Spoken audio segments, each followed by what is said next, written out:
설법 받듭니다. 오늘 설법은 란타원 강덕재 교관님께서 스승님의 문답감정이라는 주제로 하십니다. 반갑습니다. 기다리고 기다리던 교화단의 날인데 오늘은 제자리에 앉으셔가지고 공부 이제 점검하는 것으로 대신 하고 이제 회사에서도 재택근무 많이 하고 이제 여러분들은 오늘 집에 가셔서 교화단 책자 보시고 독학을 하세요. 가정학습을 하는 날로 하겠습니다. 오늘 교화단 단회에서 교당례양시 주의사항 2조 뭔지 아시죠? 어떠한 사항에 감각된 일이 있고 보면 그 감각된 바를 보고하여 지도인의 감정 얻기를 주의할 것이요. 이 내용을 가지고 함께 공부할 건데 오늘은 집에 가셔서 이거 공부하시면 될 것 같습니다. 여러분들 살면서 외로움을 느낄 때가 많이 있으시죠? 어떨 때 제일 외로워요? 혼자 있을 때? 감정을 나눌 사람이 없을 때? 상황이 여러 가지가 있죠. 상황이 여러 가지가 있는데 저는 가끔씩 우리 종법사님이 얼마나 외로우실까 이런 생각을 참 합니다. 대통령도 참 외로우시겠다. 왜 그런지 아시겠죠? 물론 이제 자문은 구하겠지만 무언가를 결정해야 하고 판단해야 할 때 그 최고의 지도자들은 참 외로우시겠다 이런 생각을 합니다. 내 생각, 내 의견을 물어볼 사람이 없을 때 그때 얼마나 외로울까. 대산종사님께서는 마음의 스승이 없으면 고하다 그랬어요. 마음의 스승이 없으면 고하다. 이 말씀은 뭐냐면은 스승이 안 계시면 어디다가 내 말을 내 생각을 말을 할 수 있는데 스승이라고 해서 뭐 다 이제 어른 스승 이제 스승이 뒤에는 나와요. 그렇지만 내 감정, 내 마음, 내 생각을 말해 놓을 사람이 없는 사람들. 우리도 있죠. 우리도 보면은 자기 생각만 옳아가지고 옆에 사람들하고 이렇게 그걸 말해도 감정이 안 통하고 이제 이런 분들은 외로운 거죠. 외롭게 사는 거죠. 정산종사 기원편 이제 10장을 보면 정산종사님께서 스승님이 계셔서 얼마나 마음이 든든한 그런 모습을 저는 여기서 든든하시고 스승님이 계셔서 든든하시고 당당하시고 나는 대종사를 배운 후로는 이로의 의의가 없이 오직 가르치는 대로만 순종하였으며 다른 것은 모르지만 이 법으로 부처되는 길만은 확신하였노니 그래서 스승님이 지도에 오직 순종을 했다. 이제 이 말씀이지도. 그리고 스승님 지도대로만 하면 된다. 내 뒤에 항상 든든한 스승님의 백이 있는 거예요. 우리가 이제 부직자일 때는 좀 실수를 해도 좀 덜 그러거든요. 근데 이게 담임교무로 오고 이렇게 하면은 실수가 뒤에서 이걸 막아줄 사람이 없기 때문에 이것을 정정해 줄 사람이 없기 때문에 힘든 거예요. 그래서 내 뒤에 항상 스승이 내 생각을 고쳐줄 수 있는 사람, 내 행동을 바로줄 사람이 있다는 것이 얼마나 당당하고 든든한가. 이제 그 내용을 이 법문에서 제가 봅니다. 혼자 공부해도 되는데 왜 스승의 감정을 받아야 하는지 아시죠? 말씀 안 드려도 다 아시죠? 스승이라는 것은 그 분야에서 나보다 나은 사람이에요. 나보다 나은 사람을 스승이라고 합니다. 요리는 잘 아시죠? 여러분들은 요리는 나보다 잘하는 사람한테 가서 배우죠. 뭐 악기도 가서 나보다 아는 사람한테 가서 배우고 피아노도 나보다 아는 사람한테 가서 배우고 이 마음 공부에 있어서 나보다 아는 사람한테 가서 배우는 정도를 한번 생각해 보세요. 요리 배울 때 하고 악기 배울 때 하고 이 마음 공부하는 데 있어서 내가 나보다 아는 사람한테 가서 배우려고 하는 마음이 얼마만큼 되는가. 이 나보다 마음 원리를 더 잘 알고 나보다 마음을 더 잘 쓰고 나보다 마음을 더 잘 안정시키는 이런 사람들을 우리가 감정을 받아요. 내 마음 쓰는 거에 대해서. 그 사람이 단장님일 수도 있고요. 또 선지님일 수도 있고 교무님일 수도 있어요. 그러니까 스승이 누구냐 그러면 뭐 이 말을 하면 안 되는지 뭐 교무님다워야 뭐 감정을 받죠 이렇게 하는 사람도 혹 있을 수 있어요. 근데 스승님이 누구냐면은 단장님일 수도 있고 선지님일 수도 있고 교무님일 수도 있고 후배일 수도 있어요. 나는 마음 쓰는 것이 바늘구멍만큼 쓰는데 그 후배는 항상 마음이 넉넉하고 여유롭다. 그 후배가 나의 스승이죠. 이렇게 마음 쓰는 거에 대해서 나보단 마음 원리를 더 잘 알고 마음을 더 잘 쓰는 사람에게 우리가 감정을 받아야 된다. 왜냐하면은 마음을 잘 안다는 거, 마음을 잘 쓴다는 거, 이건 뭐예요? 지혜가 마음을 원리를 잘 안다는 것은 지혜가 밝다는 거잖아요. 마음을 잘 쓴다는 것은 지혜와 복의 원리를 알고 지혜와 복을 지을 줄 아는 사람이잖아요. 우리가 원하는 것이 뭐예요? 복족족한 삶, 해족족한 삶이잖아요. 그러니까 이 마음의 원리를 잘 알고 마음을 잘 쓰고 마음을 넉넉하게 잘 가지는 사람은 그것을 아는 사람이에요. 그렇기 때문에 우리가 복과 지혜를 구하기 위해서는 나보다 마음을 더 잘 쓰는 사람을 스승으로 삼아야 된다. 제가 이제 간사들을 키우다 보면 이제 잠이 많죠. 이제 고등학교 막 졸업하고 오고 아침 새벽 4시, 5시부터 해야 되고 하니까 잠이 많이 오죠. 근데 잠이 너무 많았는데 저녁에 이제 일기감정 할 때 보면은 연고 없이 때 아닌 때 잠자지 말며가 하나도 없는 거예요. 하나도 없어서 연고 없이 때 아닌 때 잠자지 말며에 왜 표가 없을까? 다 연고 있는 잠이래요. 어째서 연고 있는 잠이야? 그랬더니 내일 아침 일찍 일어나야 되기 때문에 오늘 낮에 자줘야 되고 또 내일 피곤하지 않기 위해서 오늘 미리 자줘야 되고 이게 연고라고. 만약에 이때 저녁 그 감정 지도인의 지도 감정이 없으면 어떻게 생각하겠어요? 평생을 그렇게 살 거 아니에요. 연고라는 것을. 자기 판단으로는 그게 맞는 거예요. 자기 판단으로는 내일 아침 일찍 일어나야 되니까 오늘 초저녁에 자두는 게 맞아요. 간사들이 그렇게 사는데 간사들만 그렇게 사느냐? 제가 저를 가만히 보면은 많은 일들을 내가 해석하고 내가 옳다고 생각을 하면 또 내가 그것을 판단해서 그것을 취해요. 근데 그래서 복을 짓는다는 것이 결국은 죄를 짓게 되고 지혜를 닦는다는 것이 지혜를 어둡게 하는 일을 많이 하고 있더라는 거예요. 간사하고 저하고 내용만 다를 뿐이지 다른 것이 없다는 거예요. 우리가 아이들 소꿉장난하는 거 보시면 어때요? 그냥 어른들 생각으로는 참, 야, 그 방을 그쪽으로 안 들어가고 이쪽으로 들어가면 금방 갈 건데 왜 뺑뺑 돌아가냐? 이렇게 말을 하죠. 근데 애들은 아니에요, 일로 가야 돼요, 일로 가야 돼요 하잖아요. 그거 보고 어때요? 우리는 환하게 보고 있으니까 그렇게 가면 네가 힘들고 그렇게 가면 네가 죄구렁으로 떨어지는 걸 분명히 알기 때문에 안타까워하죠. 우리의 삶을 스승님들이 부처님이 보시면 어쩔까요? 나는 옳다고 부득부득 가고 있는데. 그래서 스승님의 감정이 필요한 거예요. 스승님들은 우리를 진급으로 어떻게 해서든지 진급시켜 주려고 애쓰시는 분이고 어떻게 해서든지 우리를 가르쳐 주려고 애쓰시는 분들이 스승님이에요. 그래서 제가 이제 뭐 이런저런 일이 있어가지고 법타원님께 가서 뭐 이러고 저러고 하면은 대종사님께 여쭤봐라. 이제 그러냐. 대종사님께 여쭤봐라. 처음에는 제가 그 말씀을 몰랐어요. 대종사님께 어떻게 여쭤봐요? 계시지도 않는데. 여러분들은 아시겠죠? 저보단 똑똑하시니까.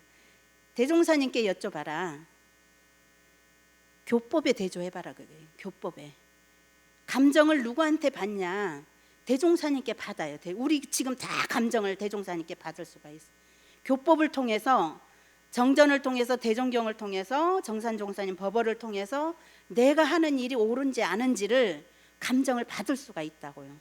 그리고 구전심수로 하려면은 단장님을 찾으시든지 선생님을 찾으시든지 교무님을 찾으시든지 해가지고 내 마음 쓰는 것이 이게 맞냐 그러냐, 내 판단이 옳으냐 그러냐를 해야 부처님들이 딱 보고 아 할만하다 이렇게 답을 하시지, 저것이 가지 말라는 길을 저렇게 꼭 하고 있네, 하지 말라는 일을 꼭 하고 있네, 그 안타까운 마음이 아닌 그냥 인정받는 그런 우리가 된다. 그래서 스승님의 감정을 받아야 되는 이유가 거기에 있습니다. 대산종사님께서 사막 공부 이렇게 하면서 주의할 사항에 연구편에 그런 말씀이 있어요. 확철 대오를 못했음에도 불구하고 홀로 스승이 되어 위로 스승이 없어지고 좌우로 충고할 만한 어진 벗이 끊어져 버리는 것이 두려워할 바다. 그러시면서 중금병에 걸린 자는 마치 돌을 가지고 금으로 오인하고 착각하고 있는 것과 같다. 돌멩이를 가지고 와서 이거는 금덩어리라고 막 자랑하는 거하고 같다. 작은 법에 집착하는 자는 마침내 대도를 얻지 못할지라. 이 가득 차 있는 그릇에는 아무것도 담을 수 없다. 더 담을 여지가 없다. 그러시면서 아직 부처를 이루지 못한 사람으로서 윗스승의 지도가 끊어진 것 같이 위태한 때가 없다. 이제 이렇게 말씀을 하셨어요.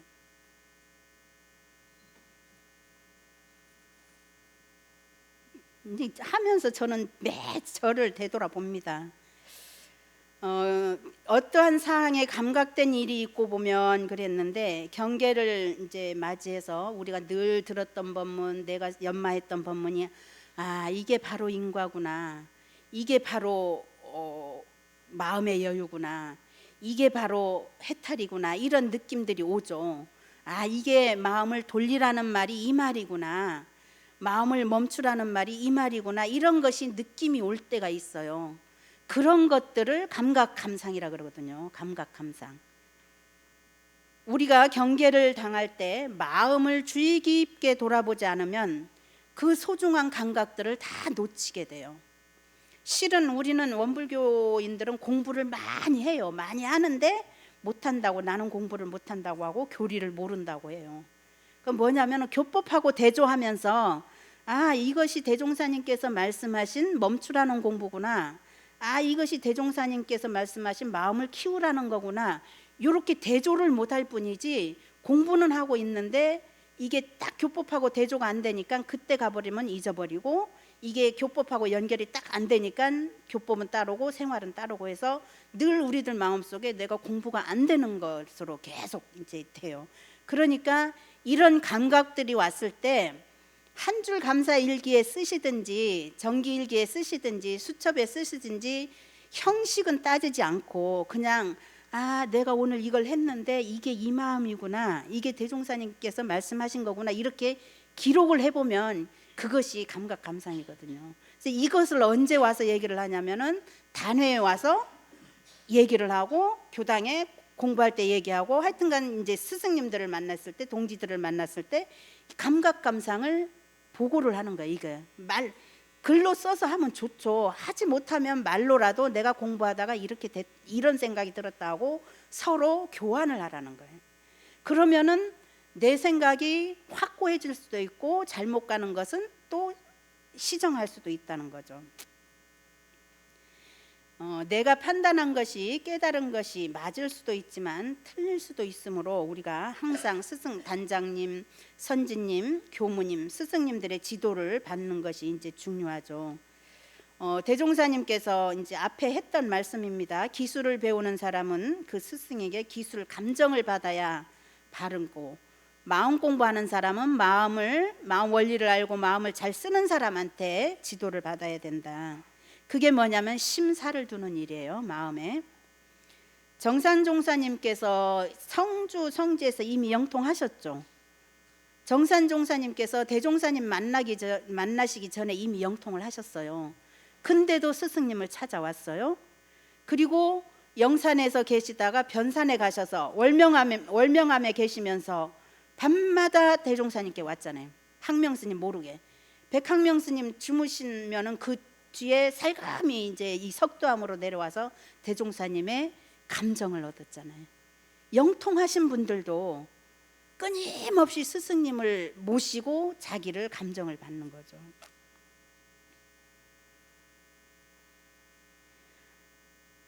이렇게 스승님께 감정을 받는다는 것은 내 공부길을 이게 깨치는 것뿐만 아니라 중요한 이유가 있어요. 이렇게 마음은 법맥을 대는 것이고 신맥을 대는 거예요.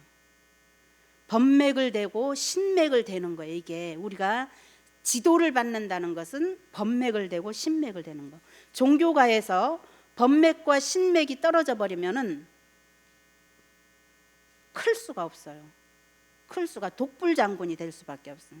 그래서 우리가 스승의 지도를 받는다는 것이 단순히 나의 뭐 이렇게 지혜를 넓히고 이런 것뿐만 아니라 이 회상에서 법맥과 신맥을 대는 것이다.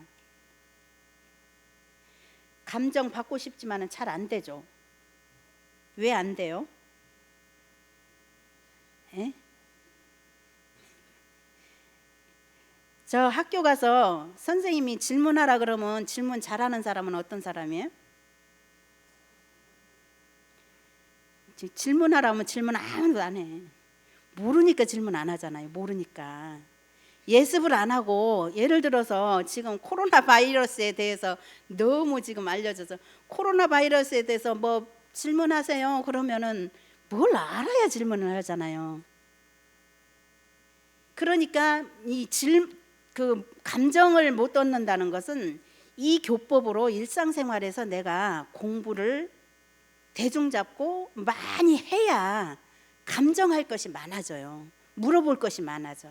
공부하는 사람이 물어볼 것이 많아진다는 거죠. 평시에 교법으로 공부를 하지 않으면 스승님이 아무리 100분이 계시고 1000분이 계셔도 내가 물어볼 것이 없다.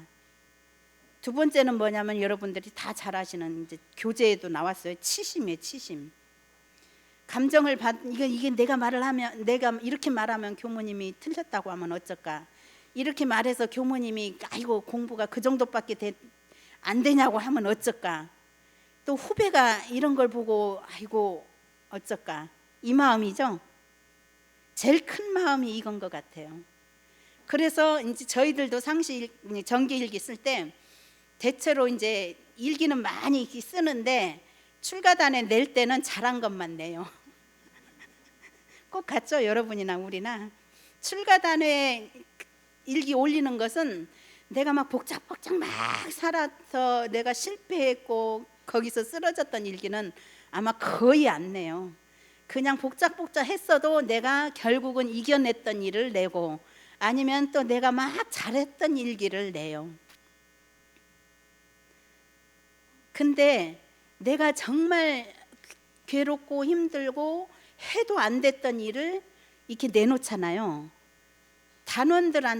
단원들로부터 엄청난 지지를 받을 수가 있어요. 방법이 내놓는 순간 그거 해결하는 방법이 나오는 경우가 많아요. 근데 그 내놓기가 어렵지. 실은 언젠가 제가 이제 막 저한테 요구하는 것이 많아가지고 뭐 교감님은 이래야 되고 뭐 이래야 되고 그래서 있는 그대로 봐주세요. 있는 그대로 내가 어떻게 다 완전해요? 있는 그대로 그냥 못하면 못하는 강덕제 교무, 잘하면 잘하는 강덕제 교무, 그것은 부족한 강덕제 교무 이렇게 봐주세요. 그렇게 제가 부탁을 했었거든요. 아무도 완벽하다고 생각을 안 해요. 아무도 완벽하다고 생각을 안 하는데 내 스스로 완벽하다고 생각해버리면 내놓을 것이 없어요. 근데 우리는 완벽하지 않기 때문에 열애인 사람 있어요? 여기에? 열애인 사람 없잖아요. 출가유인 사람 있어요? 없잖아요. 그러니까 우리가 부족한 걸 내놓고 지도받고 보충받고 이렇게 해가지고 그래야 내 법위가 올라가고 내 공부가 승급이 되는 거죠. 이 치심을 놓는 것은 제가 출가를 막론하고 굉장히 어려운 건데 그래도 이걸 놓아야 우리가 진급할 수 있다. 세 번째는 이제 중군기에 들어가서 그렇다. 이제 앞에 대산종사님 법문에서 드린 말씀입니다. 본인이 뭘 좀 안다고 생각하면 스승에게 묻지를 않아요. 내가 뭘 좀 안다고 생각하면 스승한테 묻지 않는다. 그것은 내가 아는 것이 열애 정도에 알면 아무도 걱정하지가 않는데, 출가 정도에 알면 아무도 걱정하지 않는데, 그러지 않고 정말 내 시야에서 아는 걸 전체로 알고 내가 경험한 걸 가지고 전체로 아는면은 진급할 수가 없죠. 그래서 우리가 항상 내 표준을 어디다 둬야 되냐면 출가위, 적어도 출가위에 표준을 두고 그에 못 미친다 하면은 누구든지 묻고 배워가지고 우리가 진급하고 복족족 해족족 하자는 것이 결국은 우리가 스승님의 지도를 받자는 것입니다. 순간순간 혼자 가늠 잡고 대강 공부할 것이 아니라 지도인의 정확한 감정을 얻으면서 확실히 공부길을 잡아간다면 언제나 우리가 지혜와 복이 가득한 그런 불제자들이 되지 않을까 생각합니다. 감사합니다. 설교 말씀 감사합니다. 각자 소에 따라